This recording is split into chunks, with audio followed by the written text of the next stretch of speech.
All right, ladies and gentlemen, you are welcome to this session again. It is still our master class in school business and administration. And so far, we have been looking at different challenges that confront school owners and administrators in this continent of Africa. And this time around, we are considering another important one, and that is the challenge of student performance, student academic performance in external examinations. Ideas for overcoming the challenge of student academic performance in external examinations, especially in the prevailing examination malpractice cabal that has eaten deep into the very fabric of Nigerian and African educational system. How does a result-oriented and standard-compliant school administrator cope in all of this? So this is what we want to consider. Now, over time, it is a major issue that if you want to your school to grow, let your student be passing examination. So many things that we have been discussing in this master class will be tied to this particular paper. You need revenue, let students be passing exams. You need more students, let your student be passing exams. School marketing, let your student be passing exams. If students are passing exams and the news is being spread abroad, your school will automatically attract students. I have seen many schools that have not invested so much in marketing, but they have invested so much in what will make the student to be passing in their school. And the school becomes start to gain self-marketing values. So you discover that the school begin to promote itself. And that is why we want to take time to look at how do we overcome the challenge of student academic performance. A proprietor came to me some time ago and he said, "Doctor, students are leaving my school." And I said, "Why?" He said, "Because they are failing WAEC." I said, "That's a serious issue." "Why?" He said, "Because I have resolved I'm not going to be involved in examination malpractice. And because I don't encourage examination malpractice in my school, because of my values, my religious values, I'm a Christian, I'm a pastor, I will not encourage that. So once the students get to SS2, they leave my school. And then they will go for schools where they are doing runs, where they are using as special centers. They will go and write exam there. And then from there, they will go to tertiary institution. And that has started affecting the population in my school. And I told him, I said, I sympathize with you. That's what we call the price of righteousness, or the price of doing things right. But while I sympathize with him and I sympathize with majority of you in this master class, I want to say that is not the reason students are not passing. And that's not the reason students are leaving your school. Because if you tell me students are leaving because they are failing exam, I will agree with you. But to say it is because you are not encouraging examination malpractice, that's why they are leaving, that's not true. Because for every school where students fail because there is no examination malpractice, there are 10 schools, 20 schools around you where they also do not engage in examination malpractice, and yet students are passing. So, I want us to get this very, very clear and very, very straight. You can abstain from examination malpractice and student will still pass. On my fingertip, I can count 1, 2, 3, 4, 5, 6, 7, 8, 9, 10 schools that have zero tolerance for examination malpractice, yet their students are passing. So, pastor, before you go about lamenting that students are failing because there is no examination malpractice, let's rewrite the narrative. Have you done everything you are supposed to do? Because not engaging in examination malpractice is not the only thing to do. It's just one of the things to do. There are 1,001 things you need to do in order to make sure that students pass without examination malpractice. Now, before we go into this course fully, let me say this. If you are not going to engage in examination malpractice, that means you are going to double your efforts. It's as simple as that. But if you want to be at the same level that you are and you won't engage in examination malpractice, there's no way your student will pass. Those who are not ready to engage in exam malpractice, there are things they do and things they do differently.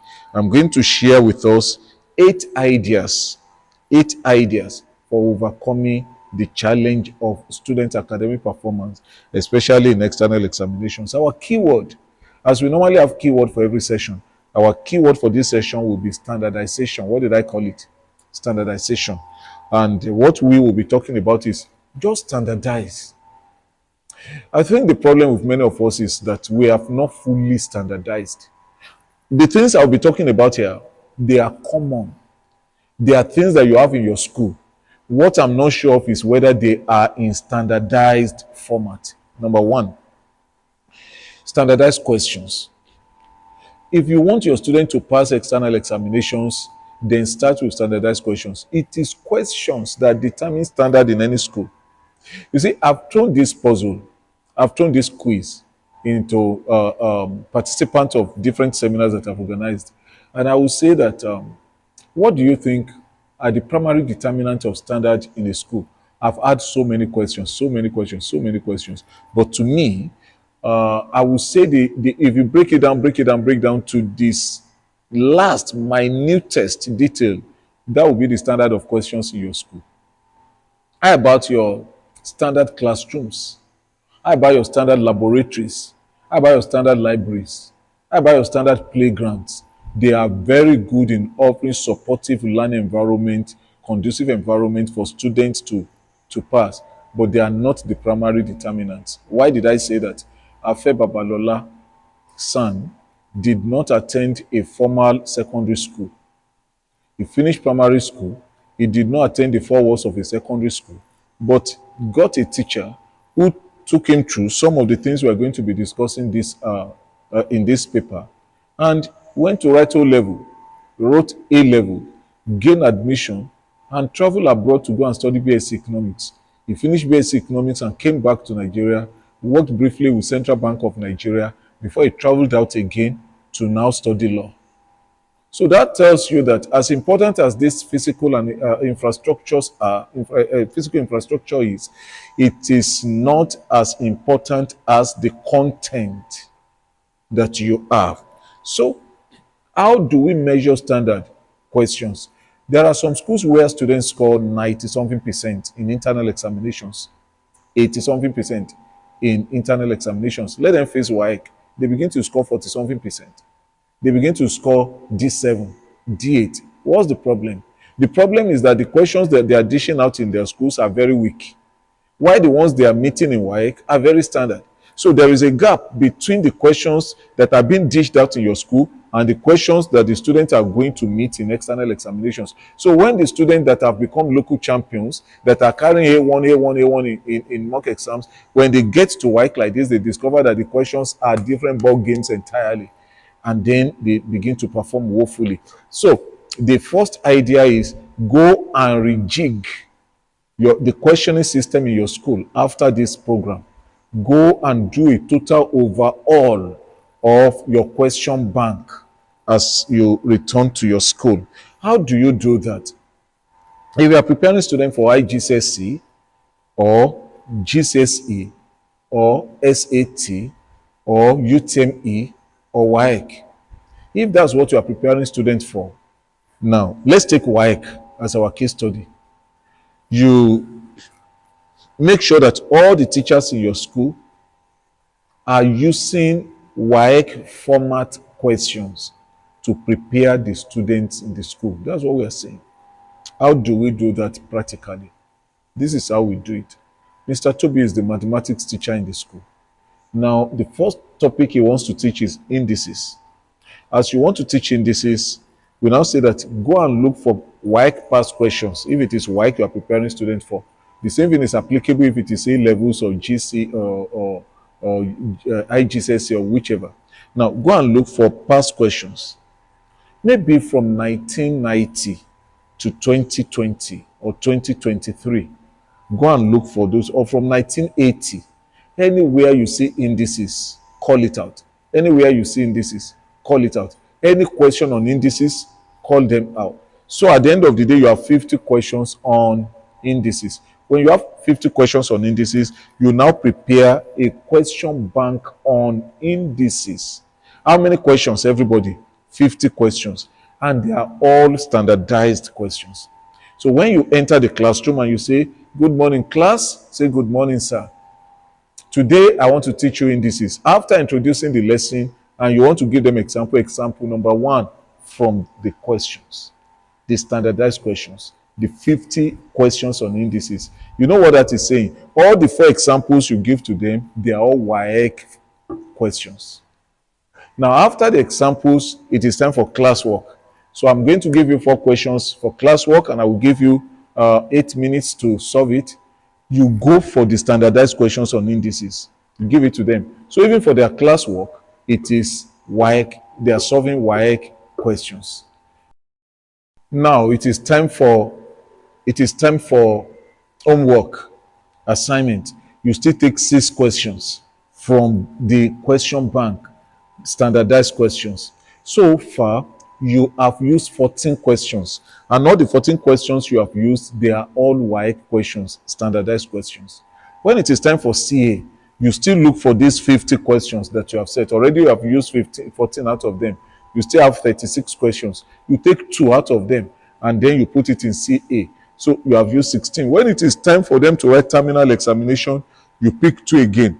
All the questions, right from example to exam, internally, they are all standardized questions. So you replicate it for all the topics in maths. You replicate this for all the topics in geography, for all the topics in literature and English language, for all the topics in commerce, for all the topics in accounting. So in your school, you can beat your chest and say, all the questions students are treating in my school, right from SS1, they are all WAEC questions, standardized questions. You cannot use standardized questions to train your student for exam and they will fail the exam. The problem over the years have been that there is a major gap and disconnect between the questions we are using to prepare the students and the questions the students are meeting in exam. So if there's going to be superlative student academic performance in external examinations without exam malpractice, start with standardized questions. I deliberately take more time here because it is the major, it is the foundation upon which academic success lies. If you get this one right, even if you don't get the remaining ones very well, the chances are high your student will still pass. Number 2, standardized marking guides. Now that you have standardized questions for all the topics and all the subjects in your school, the next thing is you now go and get marking guides for them. It is not enough to have standardized question. So if you have standardized question in longitude and latitude, for instance, or angle of elevation and depression, for instance, now how are the questions supposed to be answered? Get the marking guide. So that the student will not be answering in one way and WAEC will be expecting answers in another way. Take Bible knowledge or Christian religious knowledge, for instance. When they ask a question, context question, there is a particular way marking guide is expecting it to be answered. If in economics, they tell you, define economics. They said economics is the branch of social science which studies human behavior as a relationship between ends and scarce means which have alternative uses. Now, there is in marking guide, there are items or concepts you must mention that have commensurate marks. Let them have it. If you have standardized questions and you have standardized marking guides, chances are high that your students are on the way to passing their external examinations. And that will be made possible if you follow the 3rd one, standardized examinations. Let your examination, I mean the way you run your examinations in your school, let it reflect the way they will meet it in the exam hall. And there are 2 things I want to talk about here. Now, when you say, now all the students come together, we want to write exam, what are you saying? You are saying, number 1, you are not going to write exam in your classroom, because external examination, you are not going to write exam in your classroom. Excuse me. Now you also tell the students you are not going to sit down with your classmates. That's number two. Number one is you are not writing exam in your classroom. Number two is you are not going to write exam with your classmates. Number three, your teachers are not the ones that will set your questions. Making three. Now, if you develop this culture for your students, approaching external examination will not be a problem for them. So how do we achieve these three? You set up examination committee, which will be headed by Mr. Jerry Jaffet. So Mr. Jerry Jaffet is the head of examination committee, and he has the members of his committee. So as timetable is released with examination centers. So JSS1 student may find himself writing the exam in SS3 class. SS3 student may find himself writing the exam in JSS2 class. So as the exam is released, you discover that the exam centers are also released. That is number one. Number two, when you are in JSS1 and you see your examination center is SS1 class, now you enter your SS1 class, it is not all the JSS1 students that will be in SS1 class. Maybe it's only 3 students from JSS1, 4 students from JSS2, 5 students from JSS3, 3 students from SS1, 4 students from SS2, 2 students from SS3. You find yourself in SS1 class. So even if you want to cheat, even if you want to ask the other person question, the person that is sitting by your right, you are in JSS3. The person that is sitting by your right is in JSS1. The person sitting by your left is in SS3. The person sitting in front of you is JSS2. The person sitting behind you is SS1. So you just have to face your work. We begin to make our internal examinations to look like external examinations. And now, when the teachers want to set question, you tell them, don't give us question. We are the examination committee that will set the question. Now, you may want to fault that, and you may want to question that. Why will examination committee set question when they are not the ones who taught? But technically, it is still the teacher, because you have gathered standardized questions and you have submitted 50 for indices, 45 for sorts, 38 for logarithms. And so when the examination committee want to set question, they pick 2 from the 50 questions in indices. They pick 3 from 45 questions on sorts. They pick 1 from 36 questions or 38 questions on logarithms. Are we together, please? So at the end of the day, it is still the questions that you set. It's just that you don't know the one the examination committee will pick. So the internal examinations in your school begin to wear the look of external examinations in those 3 ways. 1, the students don't write exam in their traditional classrooms. 2, the students don't write exam with their classmates. And 3, the students don't write exam with the questions set by their teachers, but the questions set by the examination committee called from the compendium of questions that the teachers have prepared from beginning of the term or beginning of the session. So before you say students are failing because I'm not engaging in examination malpractice, ask yourself, are you following these standard practices? Number 4, standardized examiners. If you are preparing students for an external examinations, you already have standardized questions, you have standardized marking guides, you are writing standardized examinations. You need examiners.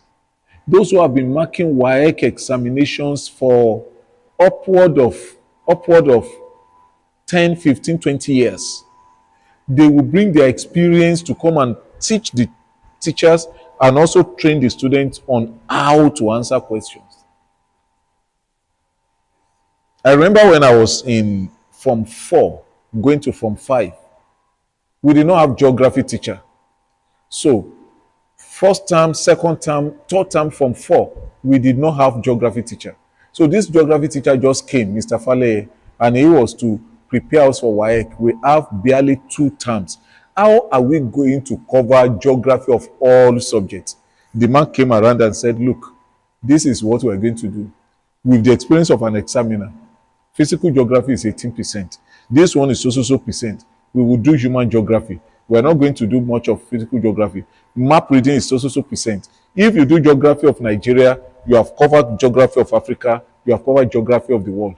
If you can master geography of Southern Nigeria, it will help you to answer any question on geography of Southern Africa because our climate is the same. So I will teach you geography of Nigeria, geography of Southern Nigeria.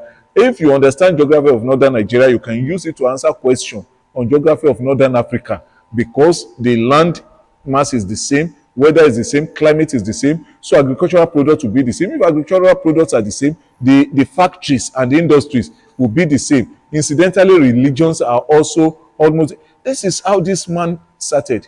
And I think the least any one of us got was C4 at the end of the day. Examiners know a way by which you can actually dance around some of these questions. But majority of us, for the past 8 years, 10 years, 15 years, you have been preparing students for external exam. You have never brought any external examiner to come and talk to your student. It should be an annual ritual. Number 5, standardized multiple mock examinations. One mock exam is not enough. If you are looking for superlative success in examinations, you need minimum of 3. Some schools do 4. Mock exam. Everything is as if they are writing standard exam. Everything, including the printing of the questions, the printing of the objective sheets, computer sheets, the shading of the objective sheet, the writing of the theory, and they do first one, they mark it with standard marking schemes, marking guides and everything, and then they release the result to the student. And the student is saying, hey, I have C4 here. Then they're starting another one. They're starting another one. There is no new thing under the sun. If you put your student through about 3 levels of mock exam using standard WAEC questions, when they enter the exam hall, chances are they will have met more than 60% of questions that will come out during the mock exams. If you are not going to engage in examination malpractices, be ready to work harder. Be ready to put in more. Don't just sit down, fold your hand and say, God knows I will not engage in examination malpractice. You will only be wasting the destiny of the students in your school.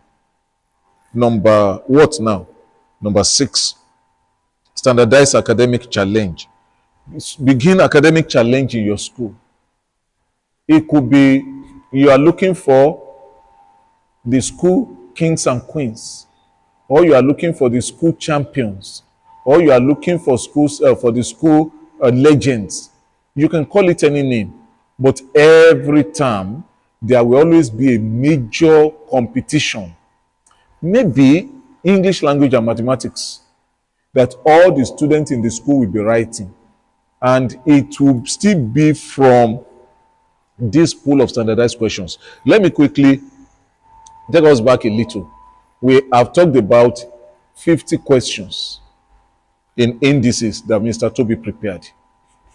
These 50 questions, he has used 4 for examples. He used 4 for classwork. He used 6 for homework, making 14. He used 2 for CA, making 16. Then he used 2 for examination, making how many now?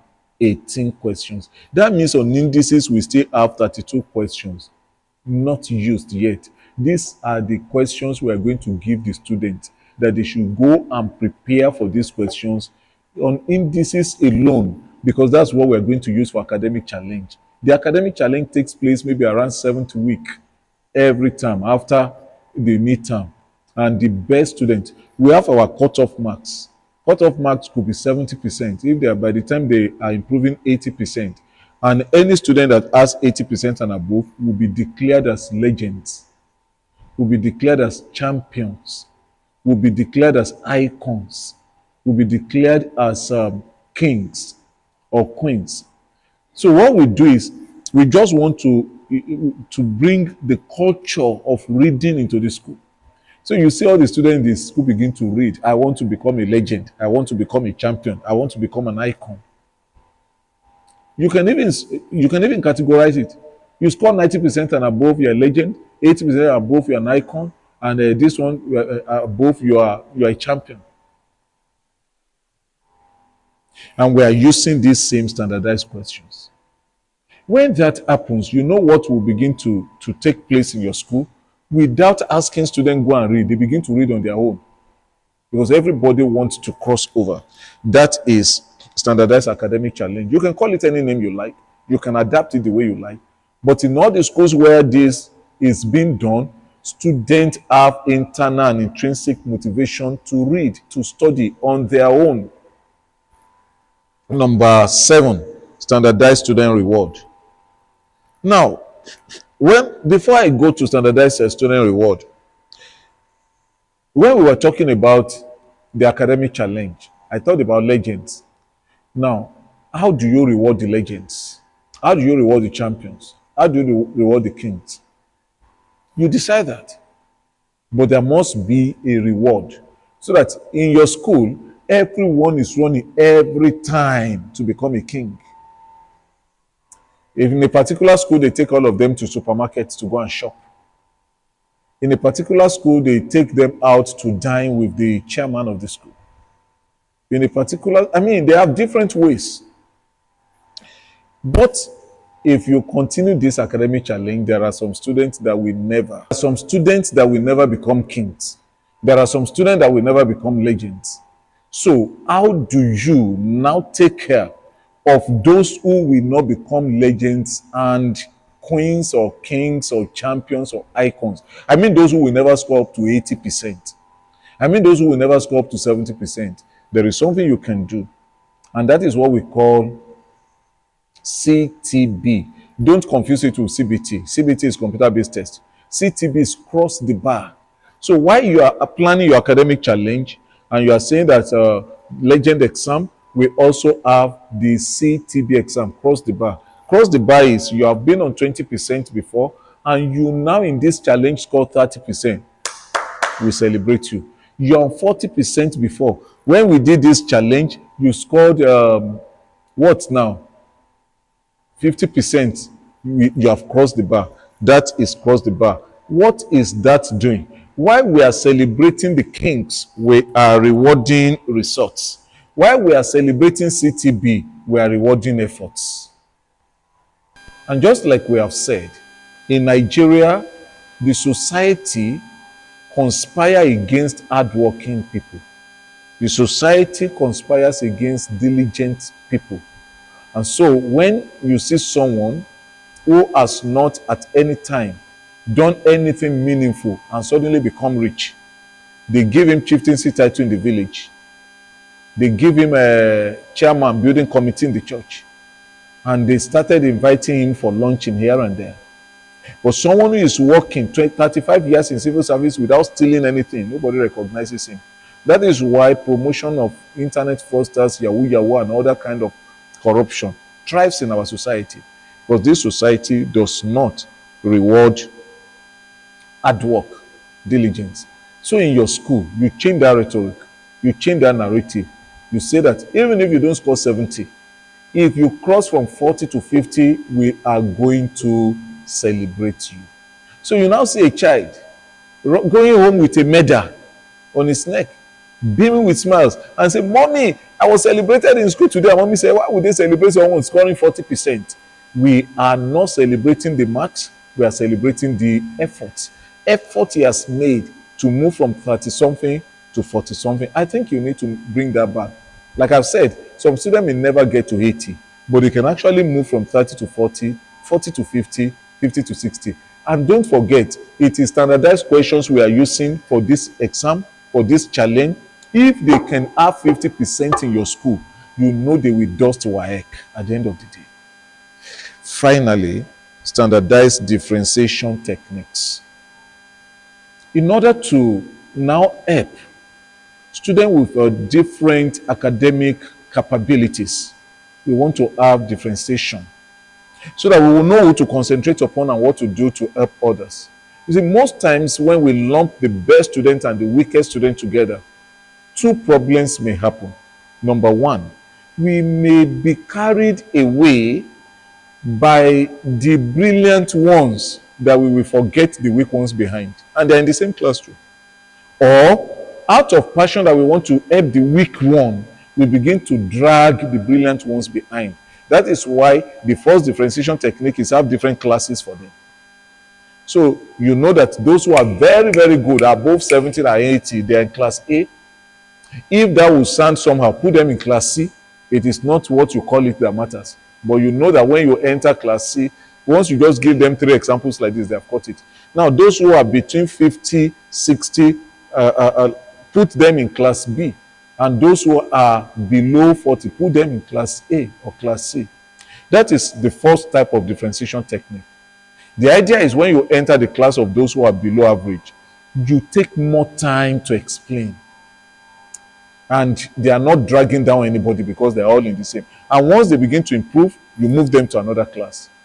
But if you think that could be demeaning and could be discriminatory and could lead to low self-esteem, because some students will now say, oh, those are the olodos that are in class so and so. You can make all of them to be in the same class, but you can work on their uniform. Everyone wears the same uniform. Everyone stays in the same class. Excuse me. Everyone stays in the same class, but excuse me. But you say that those who are 70 and above, you'll be using lemon tie. Those who are between 50 and 60, you'll be using green tie. And those who are below 50%, you'll be using red tie. For outsiders, they will not know any difference. They will just know that all the students are putting on ties. They will know that, well, maybe there are different shades of colors. It is the community that we know that if you see anyone with lemon tie, is actually in premium. If you see anyone in a green tie, is actually in standard. And if you see anyone in red, is in trial. I mean, it is also a differentiation technique, but all of them are in the same class. All of them are playing together. No one is seeing himself as being inferior to others. It is also a way. So everyone wants to change his tie at the end of every term. That I also want my tie to become lemon, and then they begin to put in efforts. For students to pass academically, there are things to do, and it requires hard work. I hope you will go back to your school and raise a team, evaluate this paper, listen to this video over and over again. Put all of these things in shape. In another 1-2 years, come and ask me if you don't see improvement in the performance of your students. If you are doing the same thing the same way and you expect the different results, then that will be foolishness. Let's go and do things differently from what we have seen. 8 ideas to overcome the challenge of student academic performance. Don't forget what we have said. Students must be passing in your school. Otherwise, no matter what marketing strategy you use, the chickens will come home to roost, and students will discover, and parents will discover it's all packaging, no content. They will leave your school. So whatever you do, whatever resources you get, make sure students are passing. And students don't fail because you are not engaged in examination malpractice. Students fail because you have not done what you are supposed to do. And these are the 8 ideas that we have shared with you. I hope that you have gained 1 or 2 things. I'll be right back to share on ideas of overcoming another major challenge in school business. Don't go away. My name is Adebare Egunjobi, the program master class in school business and administration. I love you all.